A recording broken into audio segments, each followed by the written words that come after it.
Radio Budadama Chile y Sadhu TV tiene el agrado de presentar el programa Creciendo Juntos, aprendiendo a relacionarnos con el mundo a través de los Brahma Viharas, un espacio para sanar y evolucionar hacia el amor en una vida donde la compasión, la alegría y la ecuanimidad sean el eje de nuestras vidas.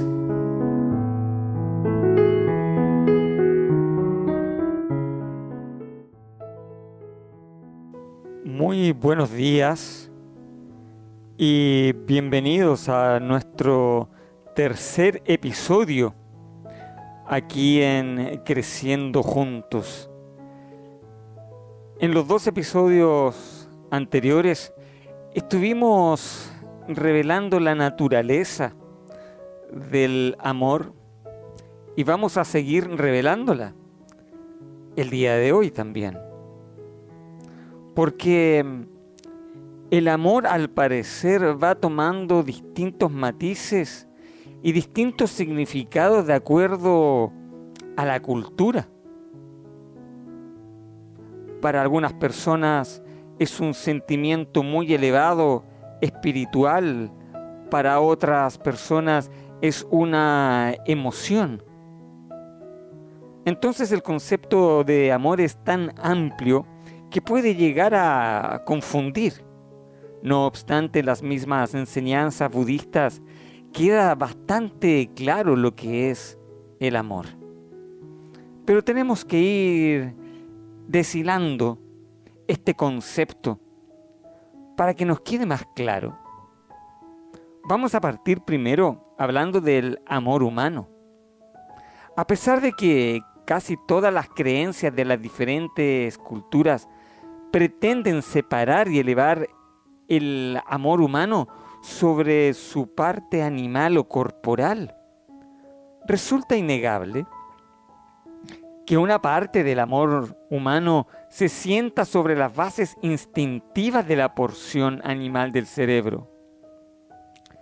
Claro está, luego es modificado por la cultura e interpretado de acuerdo a la educación de cada pueblo.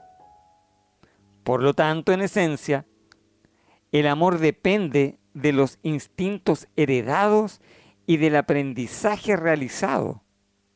Y esto último varía de acuerdo a las épocas, ya que estriba en las reglas o creencias que incorpora el ser humano para usar como referencia. Incluso en las mismas etapas del desarrollo del ser humano, encontramos que percibimos el amor de una forma muy distinta. Si preguntamos, por ejemplo, lo que es el amor para un joven de 18 o 20 años, y luego le preguntamos a una persona de 35 o 40 y a una persona de 60, es muy probable que tengamos una percepción muy distinta entre cada uno de ellos. Pero aún así, yendo un poco en el análisis personal, independiente de la edad que puedas tener, ¿qué era el amor para ti cuando tenías 15 años? ¿Qué era el amor cuando tenías 25? ¿Qué es el amor a los 38? Y así sucesivamente. Podemos darnos cuenta entonces que vamos percibiendo el amor de una forma distinta. Entonces nos empezamos a relacionar también de una forma distinta.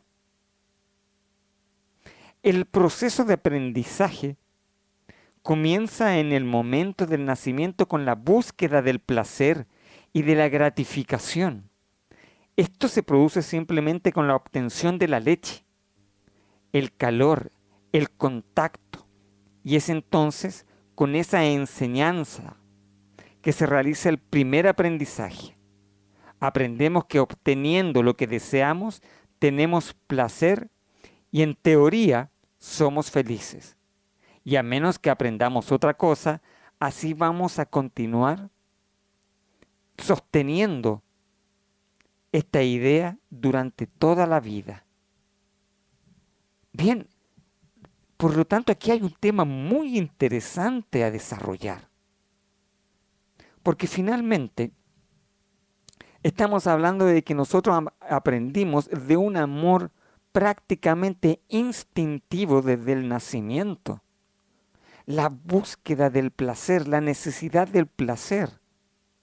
El placer de succionar ese pecho materno y de tragar la leche de la madre. Esa gratificación. Por lo tanto, se va generando apego.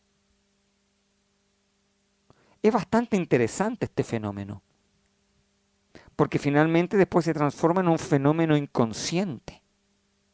De una u otra forma, entonces, cuando nos relacionamos con el otro por amor, nos estamos relacionando también con lo que es la primera relación que nosotros tuvimos de amor.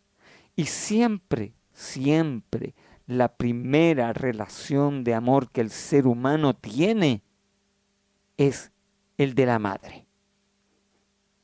Ahora, lo que hay que destacar acá es que esa relación de madre-hijo, o más bien dicho, de hijo-madre, es meramente instintivo, obedece directamente a los instintos.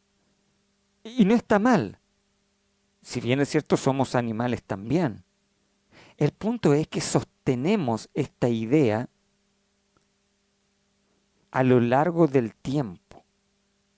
Entonces en la edad adulta no maduramos el amor, sino que nos quedamos con el amor instintivo y por eso es que pensamos que el amor es una gratificación del tipo emocional, donde buscamos a través del otro el placer o la gratificación. Oh, esto es una gran revelación entonces. Porque aquí nace una pregunta, ¿qué sucede entonces con aquellas personas que no mamaron del seno de su madre, cuyas madres no dieron pecho? ¿Hay una carencia entonces afectiva? ¿Hay por otro lado una carencia emocional? No necesariamente, porque el aspecto instintivo en el niño, en el infante, en este bebé, si la madre no da el pecho materno, la relación lo va a guardar directamente con la leche sintética, la mamadera, ¿no? Entonces se va a generar ese vínculo, no necesariamente con el pecho materno, sino que es con el hecho de la succión de la leche. De ahí nace el vínculo. Aunque, de hecho, el vínculo nace desde el parto en adelante, el vínculo con la madre. Pero estamos hablando del vínculo del amor, no necesariamente con la madre como objeto de la relación con el otro, sino que nos referimos a la relación directa con el hecho de tomar la leche, el alimento guarda una relación directa con los placeres de la vida. Los mecanismos que regulan el placer y la felicidad son instintivos y relativamente simples. De hecho, cualquier estímulo que calme una necesidad o satisfaga un deseo produce la liberación de neurotransmisores que transmiten placer. Habitualmente, la razón inhibe, controla o modifica al instinto, pero no sucede así en todos los casos, pues solo puede hacerlo si ha completado el desarrollo o si aprende a hacerlo. Esto es interesante el poder entenderlo. Pues, ¿qué es lo que sucede si nos adelantamos un poco y sabiendo que el amor es algo diferente? ¿Qué sucede en el enamoramiento, por ejemplo? Cuando alguien es alcanzado por esa flecha de Cupido, las manifestaciones que siente son las del cerebro emocional. Y estos síntomas aparecen sin responder al control racional. Los enamorados no pueden desenamorarse a voluntad ni respondiendo a órdenes. Estas personas enamoradas dicen como, ya sé que no me conviene esta persona, pero me dominan mis impulsos. Desde que esto pasó, veo todo distinto y mi vida cambió. Entonces, hay un aspecto del amor o del enamoramiento que es prácticamente biológico. Y por eso es que los grandes enamoramientos se dan justamente en la juventud, especialmente eh, entre los 15 y los 20 años, cuando todo nuestro desarrollo hormonal está en pleno funcionamiento, donde los jóvenes están descubriendo, están experimentando las distintas facetas del placer. Y esto es interesante, porque a la larga no es nada más que una respuesta biológica. Pues bien, estamos desarrollando el amor. Y lo estamos desarrollando primero desde el punto de vista del desarrollo biológico del ser humano. Que no cabe la menor duda que desde este punto de vista, aún así, está colmado de apegos porque obedece directamente a una respuesta emocional. Por lo general, existen dos orígenes diferentes para el enamoramiento. Un origen es instintivo, ante la percepción de olores, formas, tonos de voz, gustos. El cerebro emocional percibe a alguien con quien desea vincularse. Inmediatamente envía sus neurotransmisores y estos estimulan al cuerpo y al cerebro racional para lograr la concreción de los instintos. En los seres humanos, de acuerdo al crecimiento y al desarrollo del cerebro, se observan las distintas etapas madurativas del sistema neuroendocrino. De acuerdo a cada cual, se producen fijaciones que marcarían las diferentes áreas corporales que producen este goce. Estos son las etapas oral, por ejemplo. Y los niños, hasta que comiencen a modificarse por la educación, se guiarán exclusivamente por el placer que les brindan las zonas más sensibles al enamoramiento. Pues bien, como esto es instintivo, la persona lucha por concretar sus instintos en el enamoramiento. Y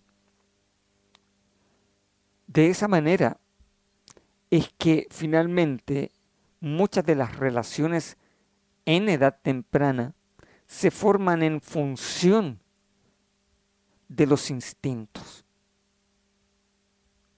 Ahora, cuando hemos alcanzado una cierta madurez en la vida, nos damos cuenta que hemos estado transitando del amor emocional, del amor físico, del amor biológico, que básicamente no es amor propiamente tal, a un amor más espiritual. Ya no estamos dominados, directamente por el instinto. Ya no te enamoras propiamente tal, sino que vives el amor de una forma espiritual. No vivimos el amor enfocado hacia un objeto o hacia una persona o a tomar esa persona como objeto de nuestros deseos neuróticos, sino que comenzamos a entender que el amor obedece a un estado pacífico de nuestra mente basado en el uso de la conciencia y ni siquiera de la razón, y que vea más allá de los impulsos hormonales de nuestra propia biología. Pero para eso necesitamos tener un cierto grado de madurez. Por eso es que hay que entender que en la edad temprana vivimos meramente amor del tipo emocional, instintivo, biológico, que no es amor propiamente tal, pero es lo más parecido, no cabe la menor duda. Pero en esta segunda etapa, que es la etapa más rica, es donde nosotros podemos madurar el amor hacia un amor espiritual, que ya no se limita a una persona o a los miembros de nuestra familia, sino que ya podemos empezar a abordarlos directamente hacia toda la humanidad. Pero para ello es importante haber pasado los límites del ego, porque el ego se queda atrapado justamente en el placer de los sentidos. Entonces nos vamos a dar cuenta que el amor no es necesariamente un estado placentero del tipo emocional, pero eso lo va dando el tipo de madurez en el ser humano. El problema está en la falta de madurez del adulto que piensa y cree que el amor debe vivirse de igual forma como cuando tenía 20 o 18 años. Entonces vive buscando los estímulos, como aquellos estímulos que tenía en aquel entonces ya no los puede reproducir porque su sistema, su biología ha cambiado. Entonces se desespera y busca los placeres de los sentidos creyendo que eso es amor.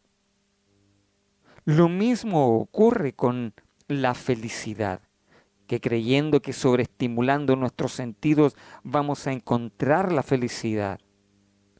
Por eso, por ejemplo, la necesidad de que se nos reconozca socialmente de tal o cual forma, obteniendo bienes y nos transformamos en personas consumistas porque nos equivocamos creyendo que de esa forma voy a poder ser feliz. Simplemente porque la obtención de un bien material me produce, obviamente, una segregación de distintas hormonas y neurotransmisores a las cuales yo le llamo felicidad, pero no es más lejos de la realidad que simplemente deseos neuróticos del ego. Puesto que tanto el amor como la felicidad obedecen a un estado pacífico de nuestra mente, basado en una toma de conciencia. Cuando nuestra mente se encuentra pacífica, entonces el verdadero amor, ese verdadero amor puede surgir.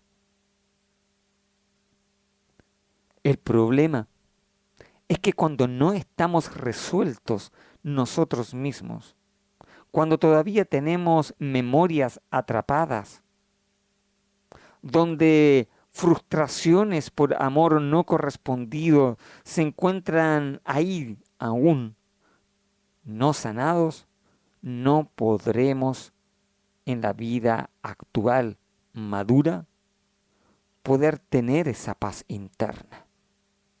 Pero al menos ya en la etapa madura poder entender de que no podemos vivir toda la vida desde este punto de vista del amor emocional. Debemos madurar.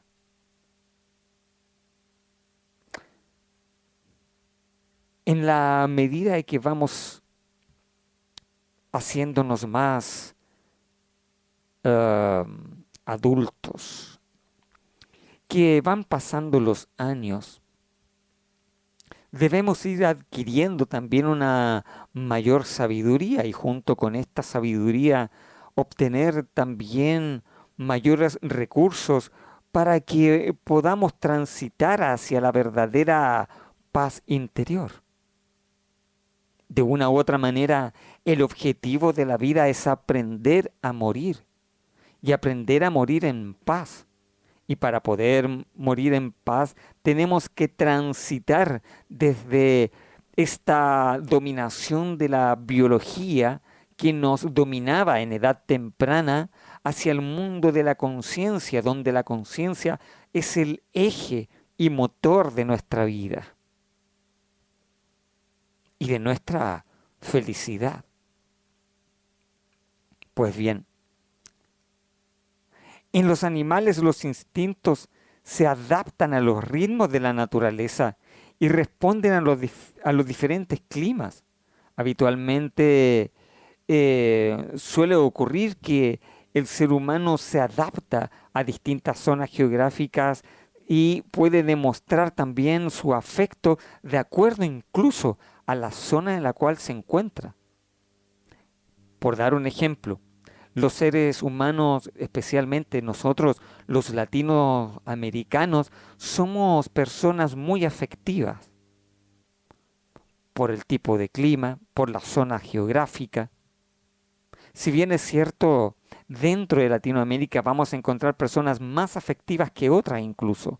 Por ejemplo, las personas del Caribe son personas más afectivas incluso que nosotros acá en Chile, ¿cierto? Cuyo clima es más frío. Nos relacionamos de una forma distinta. Pero el aspecto afectivo también lo podemos notar, por ejemplo, si usted viaja a Europa. En los países nórdicos vamos a encontrar que el afecto se vive de una forma completamente distinta, o en algunos países asiáticos, por ejemplo. Vamos a darnos cuenta que también la forma en la cual demostramos los afectos está directamente relacionado con la zona geográfica, indistintamente de la cultura, aunque la cultura también intercede en la forma en la cual la sociedad va mostrando sus afectos.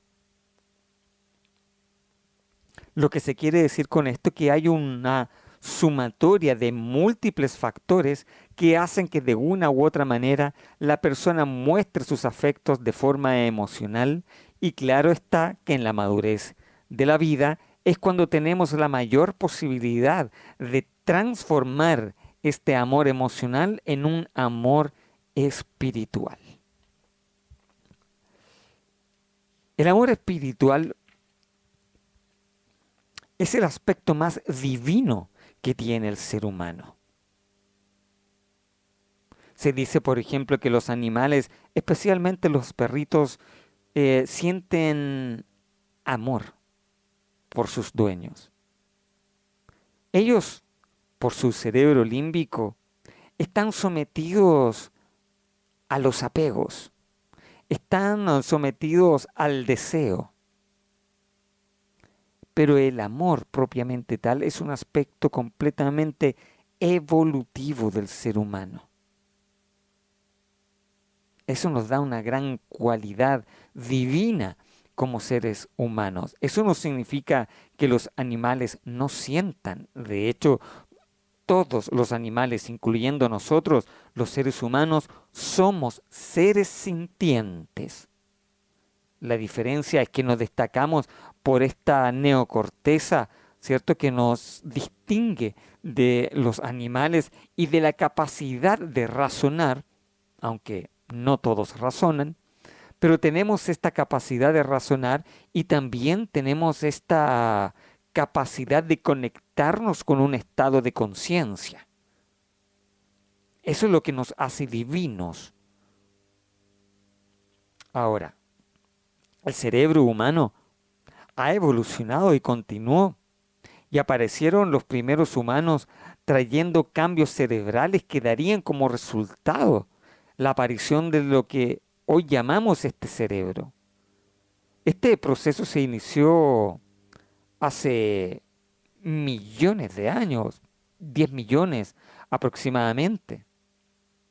Y el cerebro humano, tal como lo conocemos, al menos como lo conocemos hoy, apareció aproximadamente hace unos 10.000 años, si no más, aunque hay registros, ¿cierto?, de nuestra ancestrología, ¿cierto?, que el primer ser humano viene directamente del África Central, por lo tanto, estamos hablando sobre 300.000 años. Pero este cerebro es el máximo exponente de la evolución y de acuerdo a su origen evolutivo tiene una porción antigua, similar a la de todos los animales. Esto lo hemos conversado en otros programas, incluso, donde hemos hablado sobre el cerebro límbico, el racional y también, obviamente, del cerebro reptiliano. Para que nosotros podamos transitar hacia ese amor universal, tenemos que entender que en cierta etapa de la vida debemos empezar a desarrollarnos más espiritualmente que emocionalmente y tenemos que aprender a trascender las emociones. No significa que nos transformemos en personas no emocionales, porque las emociones forman parte de la naturaleza biológica del ser humano. Lo importante es que estas emociones no nos gobiernen a nosotros, sino que lo que nos debe gobernar a nosotros es nuestra propia conciencia. Si nos gobierna todavía las emociones, estamos atrapados todavía y no hemos evolucionado. Nosotros hemos venido al mundo básicamente a evolucionar. El ser humano tiene varias capacidades especiales. De hecho, la de recordar el placer, imaginar situaciones amorosas, elaborar pensamientos exóticos. Estas ideas son percibidas por el cerebro animal, que ante este estímulo no necesita estar en el celo biológico para experimentar el deseo sexual, a diferencia de los animales, que los animales necesitan de este celo biológico y no pueden entrar en esta imaginación, en este juego imaginativo para poder experimentar el deseo sensual. Pero el ser humano basta con conectar con el campo de la imaginación y ya lo puede experimentar directamente en el cuerpo. Eso es un fenómeno bastante interesante, porque la mente no tiene la capacidad de discernir entre lo que imagina y lo que percibe por los sentidos. Y esta es un arma de doble filo. Es un arma de doble filo porque la mente recurre muchas veces a la memoria. Y si hemos tenido memorias de dolor frente a las relaciones con el otro, entonces probablemente nos va a costar mucho relacionarnos en la vida actual porque la mente va a recurrir a estas memorias.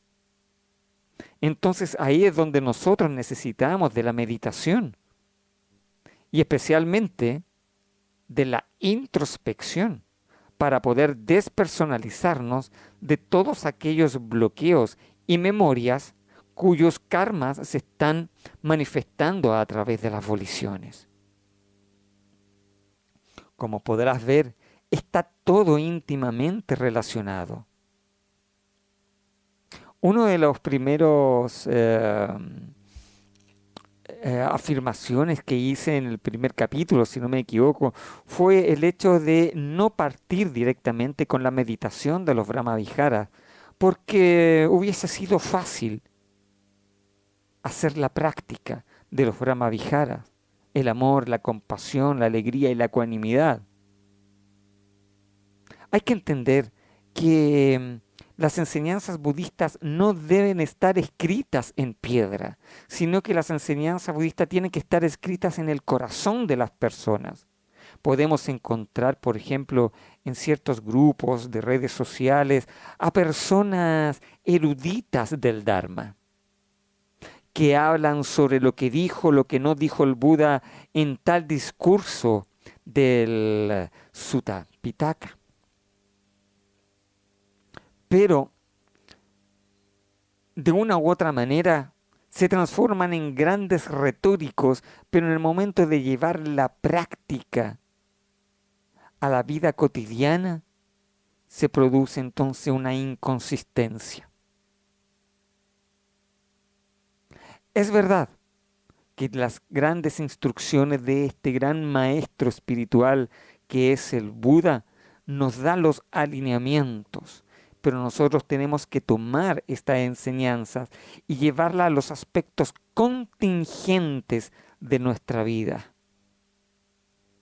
para que pueda ser completamente aplicable.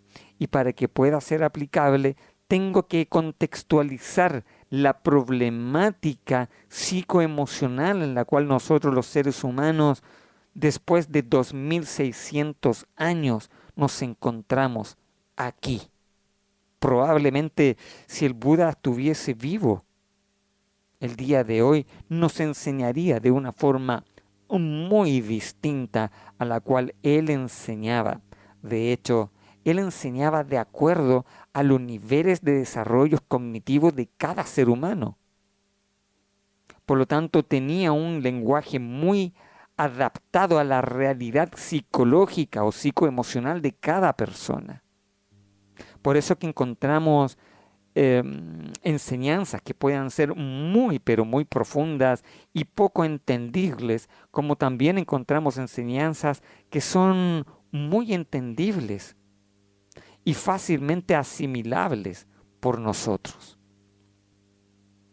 Más adelante vamos a ir desarrollando tanto el discurso del amor benevolente como los 4 estados sublimes o Brahma Vihara, porque son estos 4 estados de la mente donde nosotros debemos morar. Y en esta morada mental es donde se desarrolla los grandes aspectos espirituales del ser humano. Y que es lo que deberíamos mantener a lo largo del tiempo en nuestra vida.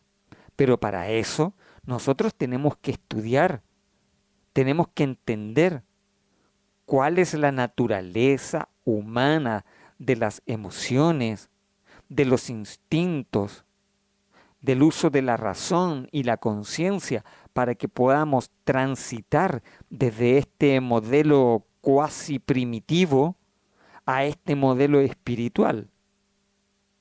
Este cambio no se hace de la noche a la mañana. Por algo nosotros vivimos un promedio de 85 años, ¿no? Aproximadamente, donde nosotros vamos transitando en la vida.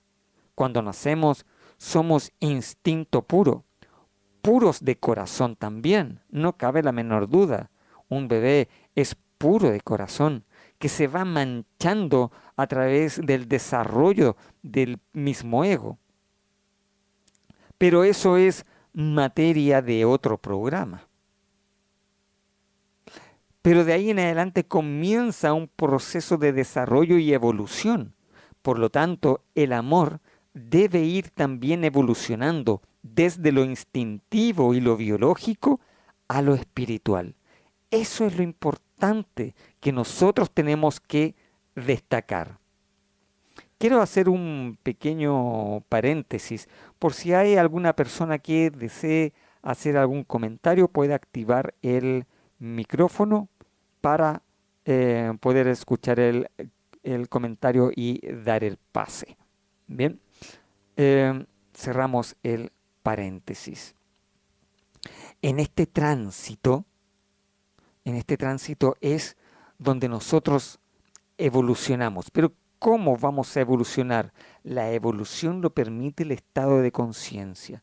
Por lo tanto, nuestras meditaciones diarias no nos va a resolver el problema de las tomas de decisiones que nosotros tenemos que realizar. Porque la meditación no es una evasión de la realidad, sino que muy por el contrario, es ver la realidad tal cual es, porque gran parte de los sufrimientos, de hecho, son psicológicos, son mental y nunca han ocurrido. Si esto es lo más interesante, la gran mayoría de los sufrimientos en el ser humano nunca ocurrieron, o muy pocos ocurrieron. La gran mayoría de los sufrimientos humanos se dan a nivel mental dentro del desarrollo de ciertos aspectos cognitivos, donde el diálogo, la dialéctica, el uso de la memoria al mediano y largo plazo, lo mal utilizamos y se nos vuelve en contra.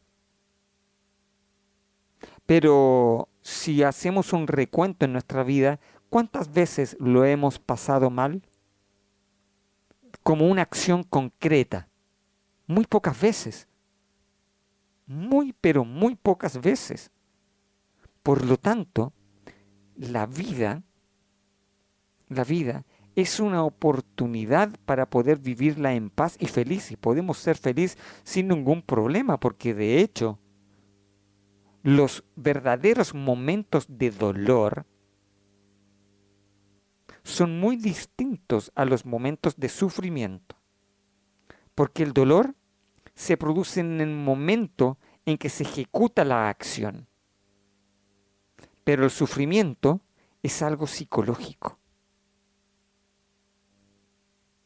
Por lo tanto, depende de nosotros vivir desde el dolor o vivir desde el sufrimiento. El dolor no lo podemos evitar, de hecho. Forma parte de la naturaleza humana. Vamos a sentir dolor en la vida. Pero sí lo que yo puedo evitar es el sufrimiento. Por lo tanto, si sabemos que puedo tener ciertas situaciones pequeñas en la vida de dolor, y eso es inevitable, sí, lo que es evitable es el sufrimiento, por ende, tengo una posibilidad enorme de ser feliz en la vida. Enorme, muy, pero muy grande. Los cambios mentales se sientan como emociones y los cambios físicos como síntomas. El disparo de la alarma es independiente de la voluntad. Se puede producir por algún estímulo sensorial, como un perfume, un sonido, un sabor. Esto sucede sin la intervención del cerebro racional, que no entiende lo que está pasando y se encuentra con que las respuestas no dependen de sus órdenes. Parece que los cambios se disparan solos y que ocurren sin causa alguna. Sus consecuencias se ven o se sienten en todos los sistemas corporales. Los ataques de pánico son el ejemplo más claro en ello. Muchas veces el hipotálamo puede dar la primera respuesta cerebral, que es anterior al análisis racional. Es decir, sentimos y reaccionamos antes de pensar. ¡Wow! Y esto se produce en una fracción de segundo. Sentimos y reaccionamos. Somos personas reactivas. Y ese es el problema, porque la gran mayoría de nuestros problemas se produce en esta dinámica del sentir y del reaccionar. Y eso hace que las emociones se generen un gran problema en nosotros, porque sentimos y reaccionamos y no pasa por el uso de la razón. Eso hace, por ejemplo, que en estos enamoramientos nosotros podamos cometer muchos errores, especialmente cuando, por ejemplo, podemos contraer un matrimonio o hacer familia en función de las respuestas emocionales de placer que obtenemos del otro. Entonces, finalmente, ¿por qué tenemos una tasa de divorcios tan alta? no solamente en nuestro país, sino que en el mundo. ¿Y saben cuál es la respuesta? Es justamente porque basamos las relaciones familiares en esta reactividad de lo que sentimos a nivel emocional, porque no tenemos desarrollado las capacidades más evolucionadas del amor, el amor espiritual. Porque cuando creas familia, por ejemplo, a los 20 y tantos años, todavía estás dentro del furor de las hormonas. Por eso es que por lo general los segundos matrimonios funcionan mejores que los primeros matrimonios. Porque por lo general un segundo matrimonio se da en pasado los 35 años, 35, 45 años. Entonces cuando esta persona contrae matrimonio o bien tiene una nueva pareja a esa etapa de la vida, ya los aspectos emocionales y especialmente biológicos no le dominan propiamente tal. Entonces entra a una conexión más espiritual con el otro, lo que hace entonces que la relación sea más íntima, más amorosa desde un punto de vista espiritual. Eso no significa que todas las personas tengan que separarse, no. El problema está en que aquellas personas que no se dan cuenta y que persiguen todavía el placer de los sentidos tal como tenían 20 años, están en un grave error. Ahora, si usted mantiene la relación actual ya en edad adulta y ha logrado entender esta evolución desde lo biológico hacia lo espiritual, vamos a entender entonces que mientras a más temprana edad nosotros podamos transitar hacia el amor espiritual, la felicidad nos va a llevar como consecuencia. El día de hoy lo he encontrado muy revelador, porque le hemos dado un énfasis muy grande a este tránsito y puede generar también en nosotros un cambio muy grande al poder entender esto. El desarrollo del amor no es meramente algo cognitivo, sino que nosotros por naturaleza somos amorosos. Forma parte de la naturaleza humana. No me refiero a la naturaleza biológica de las emociones, sino que me refiero a la naturaleza humana, porque nosotros somos seres divinos. Dejemos de lado un poco el aspecto emocional del amor, sino que me voy al aspecto divino del amor. Ese amor tan puro que puede tener un niño y que también es instintivo, no cabe la menor duda. El niño no está enajenado del instinto, muy por el contrario. Pero por otro lado, tiene esa capacidad de demostrar la pureza de su corazón. Y esa pureza del corazón lo tenemos todos.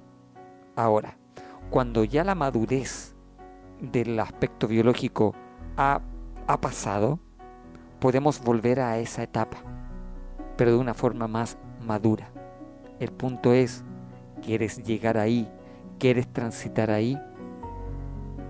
Pues bien, entonces continuemos con nuestro programa y nos vamos a estar viendo la próxima semana y ojalá escuchando rotativamente cada uno de estos episodios para que podamos efectivamente transitar hacia este estado sublime de conciencia amorosa, compasiva, ecuánime y alegre que son los Brahma Viharas, para transformarnos en Bodhisattvas en vida. Que tengas un lindo fin de semana, muchas bendiciones y nos vemos dentro de poco.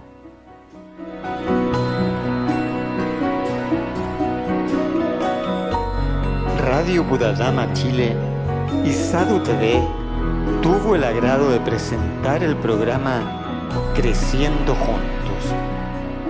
Pronto un nuevo episodio donde juntos iremos desarrollando las habilidades para vivir feliz en un mundo que juntos vamos a construir.